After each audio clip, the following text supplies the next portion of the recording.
Hey guys, live again, another Friday. Our friends are coming in, Joe and Kelly. Everyone is here. Our regulars are here.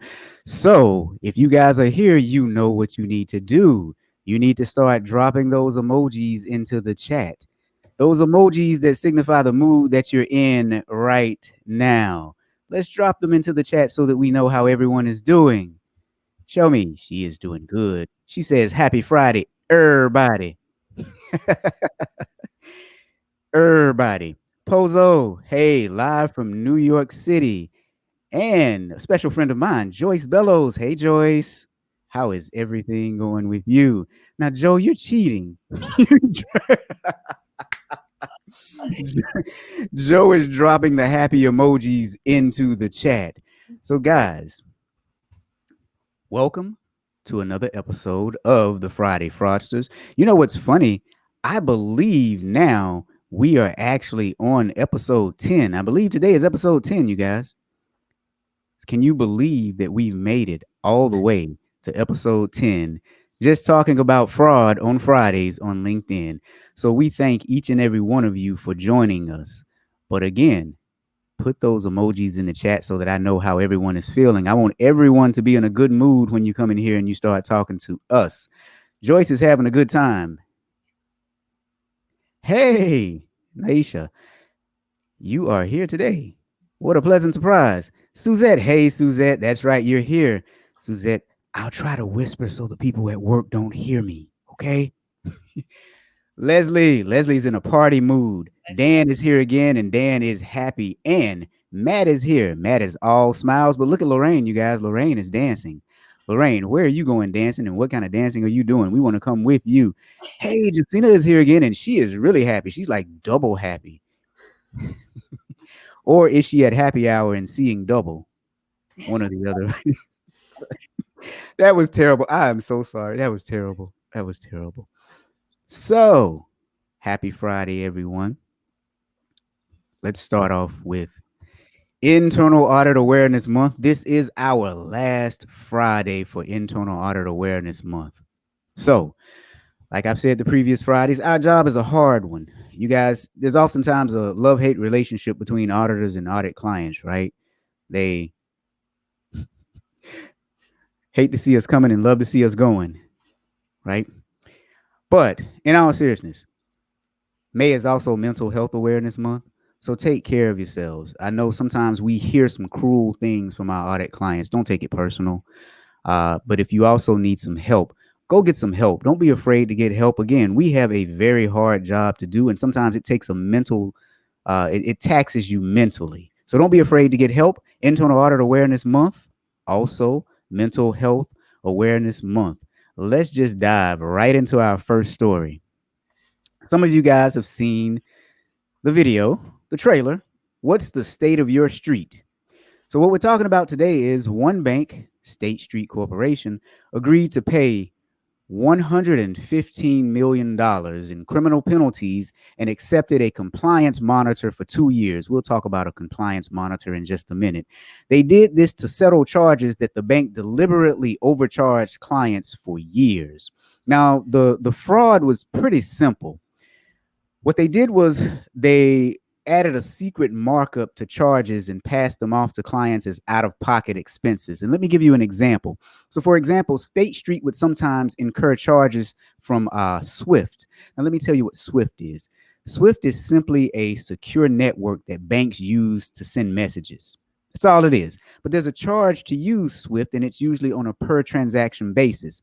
So, let's just say if your standard Swift charge was between 2 cents and 15 cents per transaction, rather than passing along that relatively low cost, State Street would bill the clients for about $5 per transaction, and they wouldn't disclose the markup. It's estimated that they made about $300 million doing this over, well, we'll tell you how long it was in just a minute. So now, before we get into this, let me add one other piece to this, because when you see things like this, you wonder, did people at the organization know? And if they did, how did they let it happen? Well, the Department of Justice went in and did an investigation. And, well, that's why State Street agreed to pay the fine, because they found evidence showing certain things. So what I'm going to show you next is a piece of evidence directly from the Department of Justice documentation, and it is an email between what they call co-conspirator 4. There were about 10 co-conspirators, and they redacted the names, right? But co-conspirator 4 had something quite telling to say. So here's the email. In an email to an assistant vice president in State Street's accounting operations group, he said, and I quote, "The issue is we are charging $5 for a Swift message, but the cost is much less. We can't be in a position on a client that they discover that we are taking them to the cleaners on Swift charges." The assistant vice president then replied, "Sometime back at the beginning of time, there was some form of analysis that arrived at the $5 per message. Today, that figure is grossly inaccurate in terms of actual cost or any legitimate, defendable, fully loaded cost. I would absolutely not charge this rate to any new clients." So I think what we're looking at here is, well, an email that acknowledges that something is wrong. Uh, Joe, Kelly, what do you guys think about Joe's this? like at a horse at the gate, just like. But the first thing I want to say is this has like, remember the LIBOR, where they were doing the prices like behind the scenes? Again, they made over 300 million. They only paid 115 million. Risk reward, it pays. I hate to say it. It freaking pays. And what's sad is that is some executives we know, maybe co-conspirator 4, whatever his name was, his or her name was in that, but that's their rationalization for it, is that cost benefit, unless we do more than just the penalties, the fines, the money for this. And yeah, anyway. What do you think, Kelly? Oh God, it just makes me like, it's institutionalized. It's so awful to think that, I can't imagine going and working at a place where that this is institutionalized and it's all about just hitting your bonuses or making more money. And, excuse my French, screw the little person. I'm so tired of that. Like it's like the hospital, Lenox Hill Hospital, charging $3,000 for a COVID test. It's that tone at the top that allows it. Mm-hmm. And what do you do when you're a lower employee and you see it and they're not going to change it because it's just like a lobster fest for them. Mm-hmm. Yep. Yeah. I agree 100%. But let's go to the person that always makes me think differently about things, right? Hal says, while potentially unfair and non-customer friendly, is it really fraud? Well, here's Kelly and I have had this conversation, and I don't know that this really answers the question, but I always get asked, what's the difference between ethics and fraud? And because, I say I teach ethics. I don't teach fraud, like perhaps Kelly would say she does. And I always say every fraud is unethical, but not all unethical behavior is fraud yet. And I think that's where a lot of the dissection of this needs to happen. To me, where it comes into play, I think we can all agree that this was unethical. This is unethical behavior. I think to me, what leads it to be fraud is the people who knew, who agreed to keep doing it.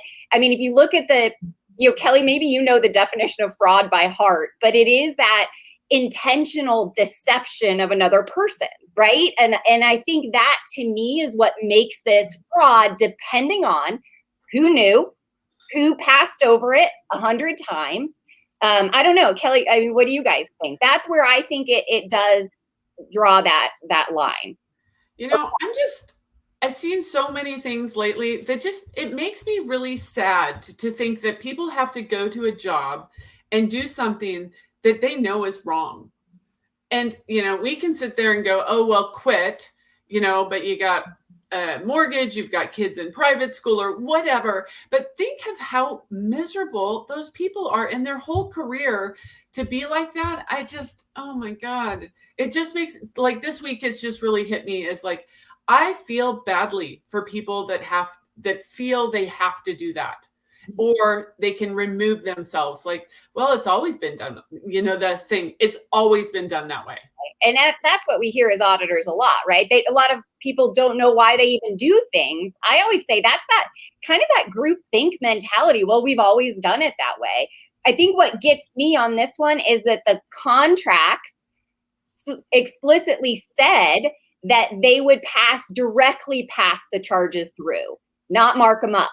And so to me, it's this clear cause or clause in agreements, in contracts, that were blatantly not being followed. So that, I mean, yes, I know that a lot of industries do markups, but do those industries disclose the markups to their clients? Because we know that, and there's a lot of uneducated consumers out there that don't read the fine print, so they don't realize they're getting those commissions or those fees, those markups passed along to them. And then there's situations like this where they were explicitly saying they wouldn't do it, and they did. And that to me is the difference. So. Well, and Hal said, how is it different than overdraft charges? Well, overdraft charges, like, you're overdrafting. And these people didn't know that, It's a knowledge thing. I mean, it's a disclosure. It's we know those overdraft fees are there. This was an explicit statement that they wouldn't be, marked up or passed. The direct charge would be passed on. So I think that's the difference. But yeah, well, and another part of it too is when you talk about the type of financial instruments that they were adding this charge to, it should have been disclosed. They were talking about financial instruments where you were supposed to disclose the amount of those fees. And so customers would have had the option of going with them, or maybe going with a broker that offered lower fees if they had known what the lower fee actually was. And so that was a part of it too. So it was the contract and it was the disclosure that actually got them, from what I read and from what I could tell. Because I think Hal makes a good point. It is no different from overdraft fees if the fee is actually disclosed and if you're transparent about it. They weren't transparent about it, and that is why it was considered a fraud. Right. And I think, doesn't it bring up a great point, that email that you read that said somebody some point did some sort of analysis to come up with this $5 number instead of this 5-cent number. And I think that's such a great story to share as auditors are asking. I just remember asking my actuarial department, I want to know how you came up with the numbers, the models, the estimates. Like, you have to learn to document that because who knows? We don't know. Maybe there was some legitimate reason for this at one point in time. But if even the business area doesn't start documenting these decisions, it does just get passed along. It's like the game of telephone. It might even get worse down the road. So anyway, I don't know. Yeah, so you bring up a good point, and typically the way the Swift charges work is it's based on dollar amount divided by anticipated number of transactions, and so that's how you come up with pennies on the dollar. And as the bank grew, so initially at some point it probably was higher, but as the bank got more customers and the dollar amount, the asset base became bigger, then that amount reduced, and they didn't reduce it as the pass down fee to customers in a corresponding fashion. So that's a part of what happened. And that seems like justifiable a little bit. That explanation that you just gave, Robert, seems so reasonable to me. But yet, obviously there's been some investigations done into this, and there was deceit though, right? That's what they're finding. And I think that's what gets us back to the fraud, is that they continued knowing they were doing it. And a lot of people knew they were doing it. So. And this isn't the first time that they've been caught. They right. had another penalty. But the problem is State Street does this. Wells Fargo does this. Can a little bank do this stuff? No, because they don't have armies of attorneys. It's just like, they couldn't take on Steve Cohen because he has armies of attorneys. What about, again, I'm on my little high horse today about the underdog. Like, you know what? It's like, okay, we can't do it, but someone like State Street can. And I started watching the startup, and it's about GenCoin, and I'm only a couple episodes into it. Oh, it's good. Okay, you've seen it? Have you seen all of it? Yes. Oh, okay. So we're only like 4 or 5 episodes in, but I like it because it's like they're taking on the establishment. And like, not to go all crazy on you guys, but it's like people are tired of seeing Wall Street win at the expense of Main Street. Well, I'll take this a step further. That email exchange that I just read, that happened in 2007. Yeah, you hadn't talked about the time frame yet. I think you were going to drop that in for everybody, Robert. So maybe now's the time to do that. Yeah. So, yeah, this email exchange happened in 2007. And so they were saying that this occurred over a span of, what was it, 12 years or was it 18 years? I think 17. it was 17? Okay. Yeah. So it occurred over a span of 17 years. So now let's move. Well, before we move along to talking about a monitor and what that means for them, what this means for us as consumers is look at your statements, question the transactions and how much you're being charged, especially when you deal with financial instruments, mutual funds, and things like that. You have load funds, no load funds, and that stuff makes a difference. Those small dollar amounts per transaction adds up. Now, for us as internal auditors, what that means is we need to be looking at the fees that we're charging customers, the fees that we're generating, especially if you don't want to be in the same position that this bank is. So I think that this is a huge lesson for internal audit departments. If you've never looked at it, look at it. If you have looked at it, take a second look at it. Yeah, that's always been my stance. I think Robert and I have talked. It's not even just about looking at it and recalculating the numbers. It's about asking the why. Why do we do this? Why do I see that this Swift charge is 5 cents, but we're passing on $5? It's just asking why. I always look beyond the numbers. And I think that's just a lesson for auditors in general. Well, and also the clients, like, okay, I had to call a flex spending plan this week. Oh my God. Phone call, phone treat, like, and you're going to go, really, this is worth it for $4.50? They won't. Like, I don't have time to deal with that. It's just like, it's a $6 prescription. I don't care. And they expect us to, I don't care. Yeah. Well, I mean, we've always said we want this show to be not just good for us as, as professionals, but as people to know what to look out for. So I think, this is one of those. That was a great transition to that. Right. Yeah. Well, and Hal brings up another good point, though. Look at the, wait, where was the other one that Hal said? Hal said, and were incentive comp targets set for payouts based on the earnings from the Swift charge markups?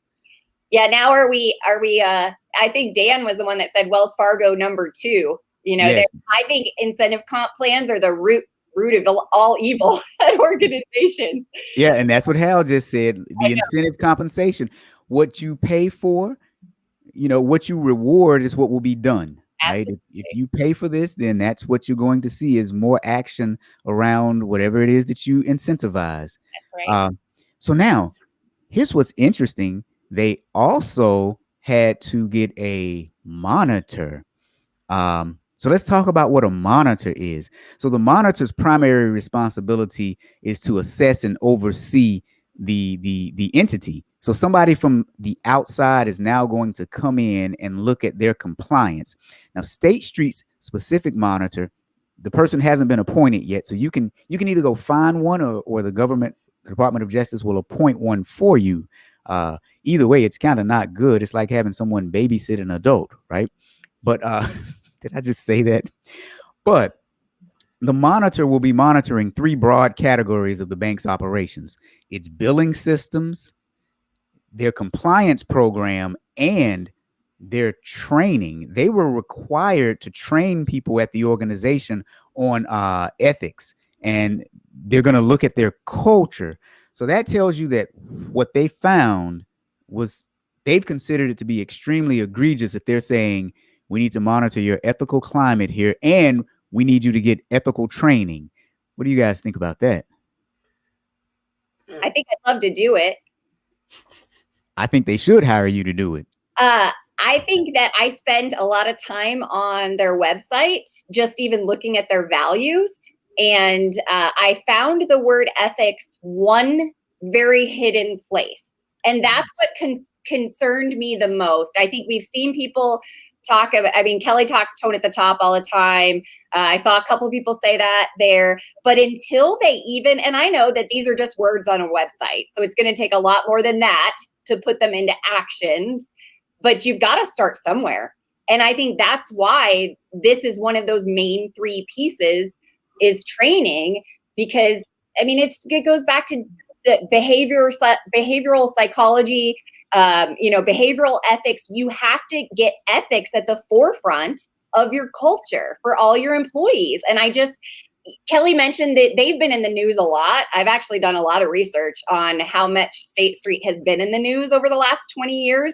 So like she said, that this is not the first time. So there is an underlying issue. And I'm glad that they recognize that. And, I'm glad they have this new compliance plan or compliance monitoring plan.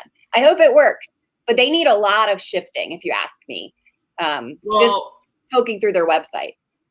So this is where I'm going to go, like, again, my soapbox. You know what? They're going to get a high-priced attorney who literally doesn't even know what SWIFT stands for. And it's like, get someone who actually can do it and not just be a figurehead. Not to pick on like Louis Free or whatever, Erven, like those people will do it, but really, have they ever been boots on the ground? Like, it drives me nuts. They will get someone who is just, a picture frame. A big name. They're going to get a big name. They're going to pay a bunch of money. That person's going to take them out to dinners and da-da-da. And it drives me crazy.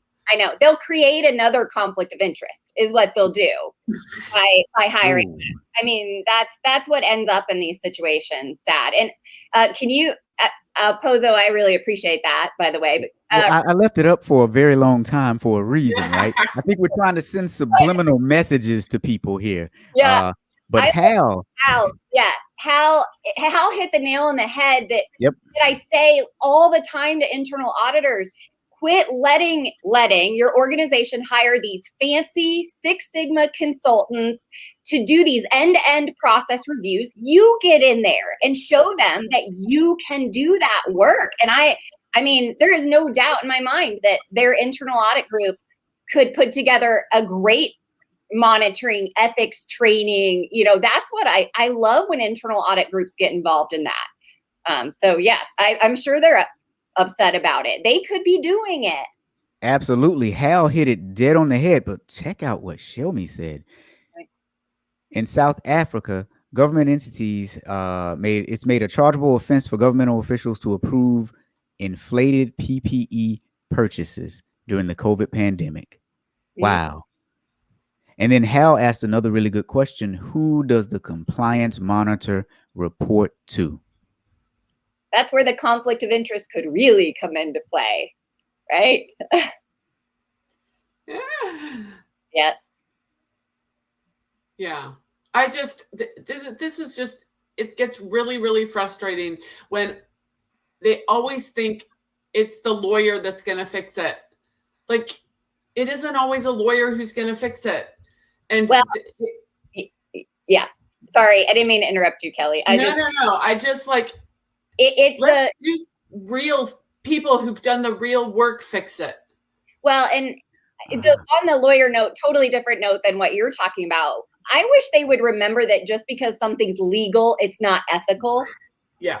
And I've said that a lot. And I think that, that came into play with even Enron and Andy Fastow saying, what he did was legal. It followed US GAAP.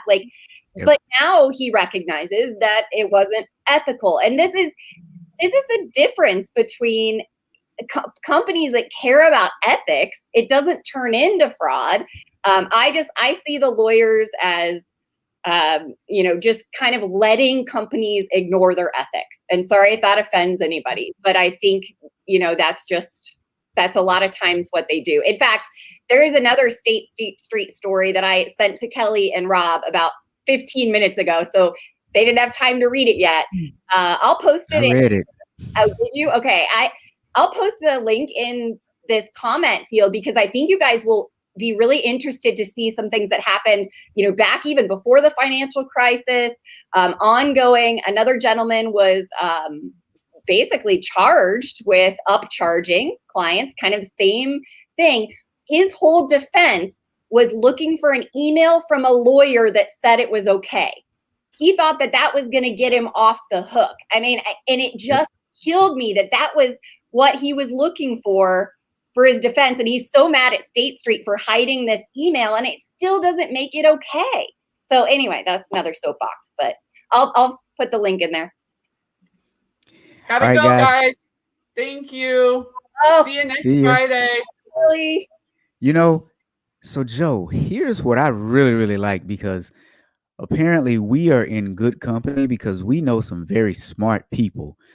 So like Dan says, they look at the legal penalty cost and as a cost of doing business. When you think about it, if they earn $300 million over that time period, but they only have to pay out $118,000. Now, granted, you're going to pay more in the end because the monitor is going to cost you money and all the other good stuff. But Jacina says they don't let IA do the monitoring task because the question from the top is, why didn't they catch this? And then, of course, IA's retort back is, well, why weren't you transparent with us? Yeah. I mean, right? Yeah. I mean, we don't know the story, to be honest, right? To put it out there. But unfortunately, this is the case a lot of times. They want to know, why didn't the auditors catch the fact that we were passing on this out-of-pocket or markup to clients when I bet they were looking at invoices, I bet they were looking at contracts. And I think it all goes back to that. They may not be asking the question why. Even if they're asking the question why, maybe the management is bullying them out of continuing to pursue it. We don't know, but it does seem like it's a culture issue. So we could see that happening. I think we've seen it happen at plenty of other organizations. And Hal is right there with you. He's in agreement, but isn't the issue that they need to fix the culture? This is not a compliance issue. This is a culture issue. I agree 100% because even if you read the Department of Justice documents, I think it's about 90 pages. And yeah, I read all of them so that you guys didn't have to. But that one email I pulled out was quite interesting. And you can see that internally they were saying this is wrong. So then what happened? And this was an assistant vice president. So if an assistant vice president is saying this is wrong, you're at the top or darn near close to it, right? So why didn't that issue get resolved if you have someone who's at the top of the chain saying this is wrong? What happened? Why didn't that person take it further? Or why didn't the organization take it further? But then Lorraine actually said she worked for State Street while she was in college and they've always had issues. And then she said bye to Kelly. So, but I think I agree that it's a culture issue. I think that sadly it's an everybody issue when you work for an organization that has issues. So can I take compliance and audit out of that? No, I think it's a culture of everybody at State Street, that everybody probably to some degree was looking the other way. At least that's really everybody. So for those who don't get Hal's joke, Hal said it's a bank. Everyone is at least an AVP, and it is so true. In banking, there's so many assistant vice presidents running around. I mean, I was an assistant vice president in a bank when I was in my 20s. So, it's just... You were a bank teller, Robert? Didn't you tell us last time you were a bank teller? I was a teller when I was in college. Now, I wasn't an assistant vice president as a teller. Yeah. Oh boy. And then Lorraine is on it today because they do have lobbyists that are just, the lobbyists are doing what lobbyists are supposed to do. Nothing bad against lobbyists. That's what they're paid to do. So I get that and I understand that. What I think, to get back to your point though, Robert, of why didn't someone speak up? Why didn't this happen? Is they've bred a culture of let's wait and react to it when we get caught. And unfortunately, with these big corporations, that's typically, I think a lot of these executives consciously make that decision. Maybe, like some of you said, that's a cost-benefit analysis.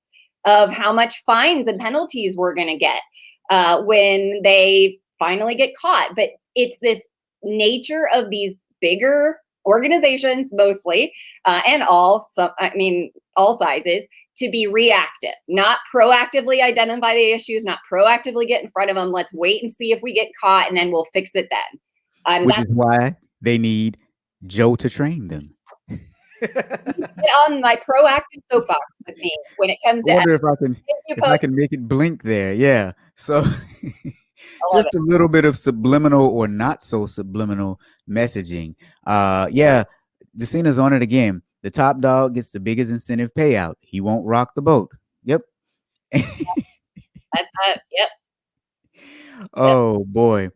Oh boy. When do we just sick Elizabeth Warren on them? That will solve the issue. Sorry. Hal, you've got to Hal, I'm trying to run a semi-serious show here. Yeah.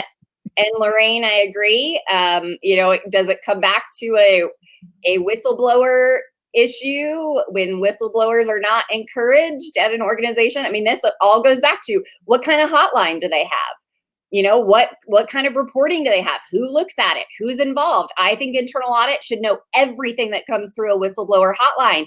And I have met about, I would say 60% of audiences that I teach and train, internal auditors do not know what's coming through that hotline. And if they do, they're just checking the box that the hotline exists. They're not even reading it.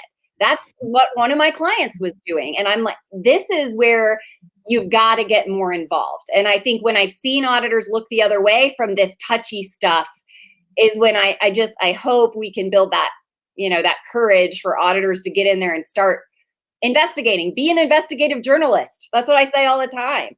Now, I will say, to your point, auditors should know what's coming through that hotline. And I worked for 2 organizations where I was the chief auditor, and I actually did own the hotline. So it was mine until at one organization, they actually took it away from me. I'll just leave that at that. Another episode. But Lorraine is on it again. Yeah. We know whistleblowers get bad treatment. Now, you guys, we are at our midpoint. The next story, you are going to want to hang on tight to it because it is funny, and not funny, haha, but funny, strange. And I have some interesting things that I want to show you guys about the next story. But before we go to the next story, Joe, tell the people what you're doing. What are you up to? I'm ready for summer. I've got my Memorial Day outfit on. I even did my nails. So that's what I'm up to today. I'm looking forward to a long weekend, and I hope you guys all do too. I know Pozo is checking out for the weekend. So happy Memorial Day to everyone. Coming back in June, CPE Book Club. I keep talking about it because more and more people keep signing up, and I can't wait to have it. June 24th is Adam Grant's book, Think Again. No, Adam Grant is not coming. It'll just be me talking about his book, but I hope to make it as entertaining as possible. And it's going to be great for auditors. It's going to be all about how we can start to dance with our audit clients and not debate with them. And I think it's just going to be a great way to really teach and train auditors to have better conversations with their auditees. So again, Think Again, June 24th, Adam Grant. Go to cpebookclub.com. And if you want to know more about the book club, you can see another link to get to Joe's website to the book club as well, cpebookclub.com, and then the link scrolling across the screen for those of you watching the replay. So that's what Joe's up to. And me, well, I'm doing kind of nothing. I'm just hosting the Friday Fraudster show. No, seriously, my boot camp is in full gear. We'll be opening up a 3rd cohort after summer. I'm a little worn out with the 2 cohorts that I have now. One is a decent size and the other one is very small. And I love the small one, actually. I like to keep it small. But it is the Ask Better Questions boot camp where we teach auditors to ask better questions, get better answers, and perform better audits. As always, if you want audit gear, you can go to my website, thatauditguy.com/apparel. So now that we've gotten that out of the way, we've heard from our sponsors. Now that we've heard from our sponsors, let's talk about this next story. Hold on to your hats, guys. Give me just one moment to set us up appropriately for this next story here. You guys didn't know secretly I am an octopus. So as I'm running and managing everything, I have like 8 hands. So you guys saw the title of it. It is the Doubtful Identities, the Fake Driver Scam. And if you haven't seen this story, here's the headline from Forbes. So what happened was a former prosecutor in Southern California, in the Southern California branch of the Department of Justice, he saw the scam and he couldn't believe that it worked. It was so simple, he says. He was surprised that a rideshare and delivery companies hadn't spotted it. What happened was the Department of Homeland Security was tipped off to a case in which Brazilian nationals appeared to have stolen thousands of rideshare and delivery company customer identities across California. The companies affected include Amazon, Uber and Uber Eats, Instacart, DoorDash, Postmate, Lyft, and Grubhub. They used the stolen identities to create driver and courier accounts at the same companies. Some may have even claimed referral bonuses, sometimes as much as $1,500 for finding quote unquote new drivers.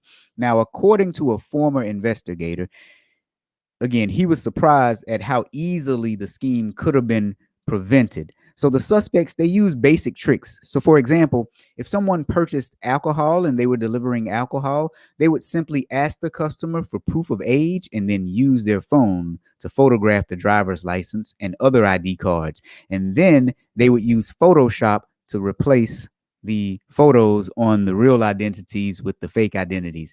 They were saying that the criminals actually had rudimentary Photoshop skills, and they were so bad that in at least one case, the criminals changed the main photo, but forgot to change the photo at the bottom of one ID card. So the ID card actually had two different pictures on it. Joe, what do you think about that? Oh, I love some of the comments, and I'll put the article in the comments so everybody can read it too. This is not such an incredibly technologically sophisticated hacking of platforms. Like, I loved that comment because, we're so hell bent on looking at cybersecurity controls and not getting hacked. And that, if I had to guess, I would love to think that Uber and Amazon are worried about those things, that this just slipped through. But it's interesting how simple it was. That's what they keep reiterating on here. And just even here's the thing is they basically, in my mind, they're employees of Amazon or employees of Uber driving people around. They are employees of those companies that weren't vetted, that weren't no background checks. And this crosses the line with a company like Uber to me on ethical issues. I mean, we know Uber has had its share of problems over the years, but this is a safety of your stakeholders issue. I mean, I jotted down a lot of notes for this one because you could take it a lot of different places. I think that it's scary to me that they weren't focused on this, but I guarantee it's because they were focused on bigger things. And unfortunately, the stakeholders, the customers, kind of got screwed at the end of the day because of this kind of overlooked scenario. Now, it does say that Uber found it, that they self-reported this. And if I had to guess, it would have been through data analytics because what they found was all of these fake drivers for their company had the same address. Oh, we're going to get there. Yeah. So, we are definitely going to get there. I mean, so they were doing something, but was it too reactive?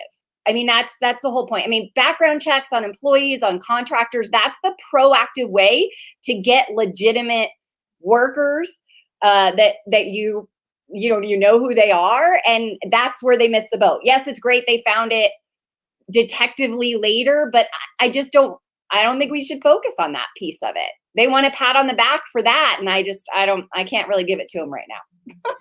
So yeah, the Department of Justice said that, I got a small friend in here with me today, you guys. The Department of Justice said that the delivery and ride sharing companies were employing drivers who were abusing their jobs to create fake accounts. But what's really strange is that They had one driver that had over 7,000 ride shares on Uber. Now, that's a lot of Uber rides. And what one investigator for Homeland Security, or a former investigator, said was, he said, does it make sense that you would have 30 or so people living in one address working on your behalf? So that's back to your point, Joe. But one individual, they're saying, made at least $90,000 through ride shares over a 3-year period, and another made about 70,000 because they were using real identities. So what's happening now is I'm guessing that some people had extra income from that, and they're going to have to report that to the IRS. But didn't they notice that they had extra income? And I'm not victim blaming, Joe. I know we talk about that a lot, but you saw extra income, 70,000 in one case, 90,000 in another. You know that you didn't work that amount. You know you didn't. Right. Yeah. There's so many intricacies to this one. I think that's why, and it hasn't gotten a lot of news coverage. So that's why this one really kind of struck me. And why I think it hasn't is because the dollar amounts they really downplayed in just even in this article. And I'll put it up again. I'll put it up for you guys. But they downplay it. They say 7,000 rides. Yeah, you were with somebody in the car that you didn't even know. But, there's 14 million rides for Uber last year. So what's 7,000? Like, they really downplay it. And I think that's why it hasn't gotten a lot of coverage. So that's just. Yeah. Well, and then Jacina makes another good point. This is Payroll Audit 101, search for fake employees. That's data analytics can handle that. And Yvonne says, product and processes broken. And Hal, again, it's already been said, but incentives drive behavior, good or bad. So this also happened in Boston as well. And so in Boston, they said as many as 2,000 identities were stolen in an almost identical scheme carried out by 19 Brazilian nationals. And they've also said that they were setting up chats in WhatsApp to communicate, and that they made nearly $200,000 from 487 referrals from one of the victim companies. So that whole incentive to bring on new drivers and stuff like that. But here's where I want to go next. I'm going to do a pop quiz, and I want you guys to tell me what you think about this. And what I'm going to do is give you the responses that the individual companies had, because I had some thoughts when I heard their responses. So an Uber spokesperson said that the company itself initially uncovered the fraud and alerted authorities in Boston. The scheme was sophisticated. Sorry, had something in my throat. The scheme was sophisticated and international in scope, the spokesperson said. And I quote now, "We are grateful for the investigative work done by federal agents that helped dismantle this operation and hold those responsible. Uber has a global investigations team and systems in place to help track and flag this type of sophisticated fraudulent behavior, enabling us to assist law enforcement with investigations that protect our users." Joe, what do you think about that? I think I already jumped the gun and told you a little bit about what I thought about that. You did. I mean, I my notes say, is Uber doing enough? Question mark on that. And I just, again, it's detecting after the fact. I feel like there needs to be more emphasis put on preventative measures than detective. So that's where my mind went. I don't know. What did you think because you said you had some gut reactions when you, I mean, I agree with you, by the way, with that, getting something caught in your throat about it being such a international scheme. I will say with Uber, especially now that I know how the others responded, I was actually impressed with Uber because they caught it and they alerted authorities. Now, I was a little less than impressed with the political posturing in the press release saying that it was sophisticated, because it was not a sophisticated scheme at all. No. But the fact that Uber also has an investigative team, I was impressed with that as well, because we know a lot of companies that have no investigators on staff. They just kind of wait until stuff happens. So now, with that said, and I'm actually curious to know what Hal thinks, but I think Hal had to drop off early today. But let's talk about DoorDash's response. And let me just get to Jacina real quick. Sounds like they have a great PR person, right? Yeah. Right? Because literally to me, it was impressive enough that they had an investigative unit and that they caught it and that they went to investigators. To me, I thought that was great because a lot of companies don't have these. And before we move on, Pozo, why did customers allow their IDs to be taken pictures of? I don't know. Right? Right. That's a very good question. Right. I think, I'm thinking signing for a FedEx package that happened to be a box of wine, not to like tell everybody what I'm doing this weekend. I had to hand my ID to the guy. And, he carries that little handheld device to like match the stuff. Like, I'm just thinking, would I have paid attention if he had somehow snapped a picture of my driver's license? I mean, we're all busy, we're all doing other things, but this was a lesson for me. Again, do I need to pay more attention? When we're getting ID'd somewhere, do we need to pay more attention to what they're doing with their driver's license? Again, I think this can be a good lesson for all of us too.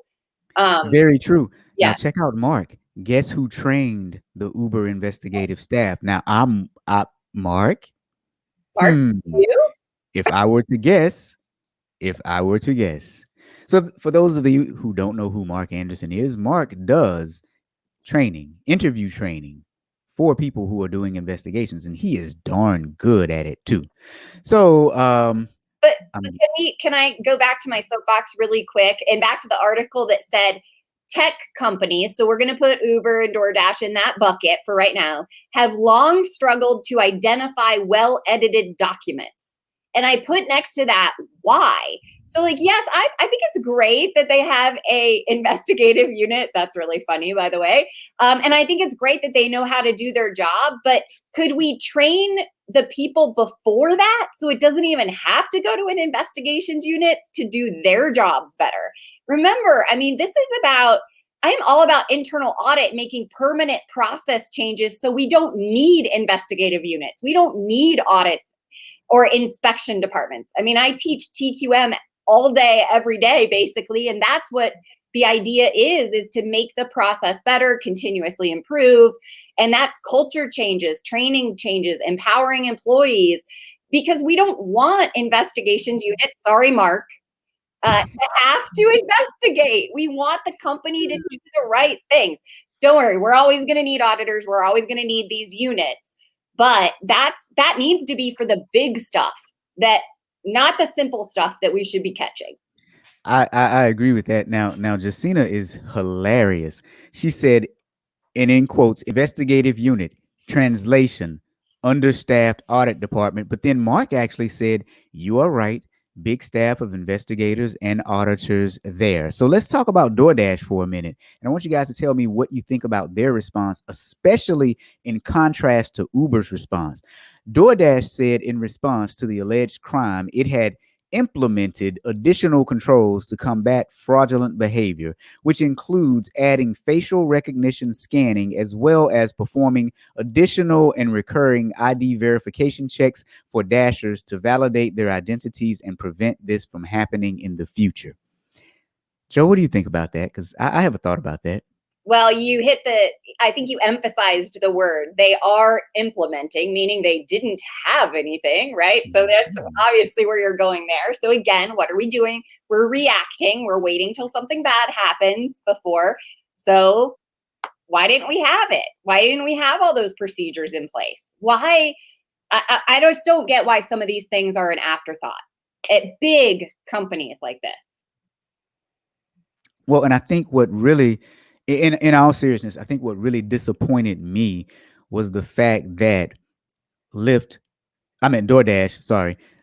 does not have an investigative unit similar to what Uber mentioned. Not even knowing how sophisticated Uber's is, the fact that you thought enough to have one, because when you consider their business model, you have precious cargo. You have human lives in the hands of essentially strangers. And so I would think that knowing your, like in banking, what you have to know your customer, right? So I would assume that knowing your employee, especially since you can't really know your customer as well, knowing your employee would be vitally important. So facial recognition, yeah, okay. Recurring ID verification checks. Okay, that's, I think it was Justina that said earlier, you do a simple payroll audit 101. You look for multiple people at the same address.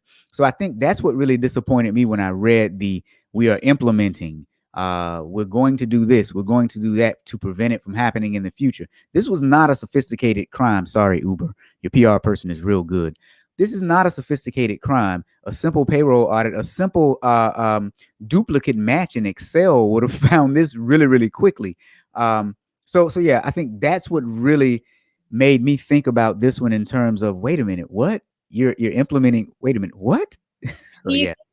And that was DoorDash, right? That was that was DoorDash. So do you think, this is just me saying, they don't have people in the cars with them, right? They go get the food and bring it to people. True. Yeah. Are they discounting who their stakeholders are? Because I also have seen companies that, I mean, we've talked about this with Kelly before, like the further away you are, the less really empathetic you are to the fraud, right? So, are they not thinking of their customers as stakeholders, as maybe Uber hopefully is? We're riding in the car with these employees. I mean, DoorDash, they're just coming and sometimes you don't even interact with them. They just put it on your doorstep, right? But to me, it's still endangering your stakeholders if you don't know who your employees are that are driving with you. So it's kind of irrelevant, but I like to get into what is the mindset of the current culture. Yeah, and I'm glad you brought that up, because I was saying DoorDash. I was saying, wait, as I was talking about it, I was looking at Lyft in my notes, but I was thinking DoorDash. So yeah, DoorDash, they don't have the interaction with you, but Hal says Uber treats their drivers as contractors, right? So not really an employee. I agree with that, Hal, but we still need to have due diligence over contractors. But that's a good point, though. And that's how they've gotten themselves into trouble, previously. So, they've already, I feel like, had to address issues with contractors to treat them more like employees. So that, if they've been through this, I keep going back to things like background checks and, simple, again, yes, ghost employee payroll audits. Yes, that'll catch it. But up front, what are we doing here? Yeah, well, and that's why Lorraine said, well, how did they get proper verification? When like they had to go through the HR process. So how were they actually onboarded as employees? I wonder if Yvonne is still here. She is our HR guru. So that's DoorDash. Now let's talk about Lyft for a minute and Lyft's response. So Lyft told the Record, a local paper there, that it is working with the Department of Justice on the investigation, and it had added extra protections against this kind of fraud. None of the other companies affected by the fraud responded to the request for comment. So at least these three responded, but Lyft said that it had added extra protections against this kind of fraud. Now, Joe, I'll go first on this one. Look, you added extra protections. This type of fraud in and of itself was the most basic. I think measures to catch employees who had the same social security numbers and addresses, that's an easy one. That's not an extra protection. That is your baseline minimum. So I'll turn it over to you, Joe. Yeah, what do you think they even mean by that? We'll never know. That's why, yes, these places can hire all these fantastic PR people that know the right vague things to say, but we don't even know what that means. They could have had, I don't know. They could say adding extra, but they really didn't have anything to begin with. Well, and I think that's for me personally. Now I'll just speak personally. I think that's what's more upsetting to me, because honestly, if you had nothing and you just say it, I'm better than you trying to blow the smoke over my eyes by coming up with some flowery language. Just say it, because we will forgive you. Lyft is I've used Lyft and Uber. I really love the service that they provide. I love being able to go from point A to point B cheaper than a cab. I love the fact that their drivers let you choose your own music if you want to. They have chargers for you if you need them. These are very valuable services. If you made a mistake, just say we made a mistake. Say we didn't have it, because I, for one, would forgive and still patronize the business as long as it wasn't something overly egregious. Mm-hmm. Mm-hmm. You bring up a great point on that I actually was going to bring up with State Street on, that cost benefit analysis on stuff like this. I wonder at the culture at some of these organizations if they bring in the cost of their reputation for some of this. And I feel like, unfortunately, for some of these big name organizations, they aren't worried about it because they can, whether you say justify it, rationalize it away, what happened. I have a feeling they're going to say with this story that it's small potatoes. It means nothing to their bit. It's not that big of a deal what happened. Again, because of the number of rides affected or dollar amounts that people earned. I have a feeling this will be swept under the rug. So I would love to get into the minds of some of these bigger companies to say where is that line where it's going to hurt our reputation? I don't know. Yeah. So Lorraine and Hal bring up really good points. Lorraine says that they use E-Verify. There's no way they could have unless, if they did, something's wrong with the E-Verify system, right? Well, but isn't E-Verify, remind me what all it does? Because I know I've talked to auditors about it before. Does it just check that you're a legitimate resident that can work here? Because remember, these were real people with real identities they were using. So would E-Verify have caught that? And that's me just asking the question. No, that's a good question. Yeah. And Lorraine, you can educate us maybe on that. I thought that the purpose of that was to run socials and names through it. And I don't think in this instance it would have helped. I don't know, though. And Hal brings up a good point. He said that would be an admission of guilt, Robert, and that creates legal liability. Well, I mean, technically, it wouldn't be an admission of guilt because Uber and Lyft and DoorDash aren't the criminals here. Maybe negligence, but maybe not. But yeah, it's a very good point, Hal. You're right. They would end up paying out maybe more in the long run, but maybe not, though. But I just think that somewhere there needs to be some honesty in that. And Lorraine says reputation risk is just an oops, we're sorry. Yeah, that was good. Yeah. That was very good. And Dan is having to leave us early. So Dan, have a good holiday weekend. Yeah. And then Hal brings up another good point. Contractors versus employee on E-Verify. That I'm actually not sure about. Either. Yep. I don't know. Yeah, I wish I knew, but I am not sure about that one. Well, Joe, I think we have successfully wrapped up another episode. This is episode 10. We got to come up with a number where we're going to celebrate. Like, is it 15 or is it 20 or is it 21? Because now you're becoming an adult show, right? You go. I love that. You can legally drink. I can't wait for our birthday if we keep this up, because I was looking back and I was like, I can't believe we've been doing this since March, because the first one we did was right before my big birthday. So anyway, so we've actually got a show birthday. It's like March 26th, I think, or something. Yeah, this is pretty awesome. And for me, as long as people keep showing up, because we do really good numbers. I look at the numbers, but for you guys, if Hal said number 11, for you guys who missed the show, it is always available on LinkedIn via my profile. But recently, I've made us available on Spotify, Stitcher, Amazon Podcast, Google Podcast. I'm still working on Apple. You all know how I feel about Apple. They're giving me fits for the Corporate Quitters podcast as well as this one.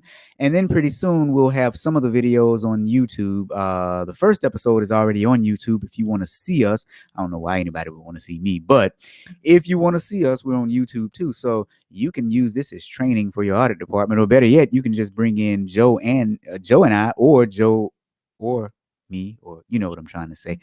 It's we've been at this an hour and I'm getting tongue-tied. So guys, here's what I will say. Thank you for joining us. We hope to see you next week.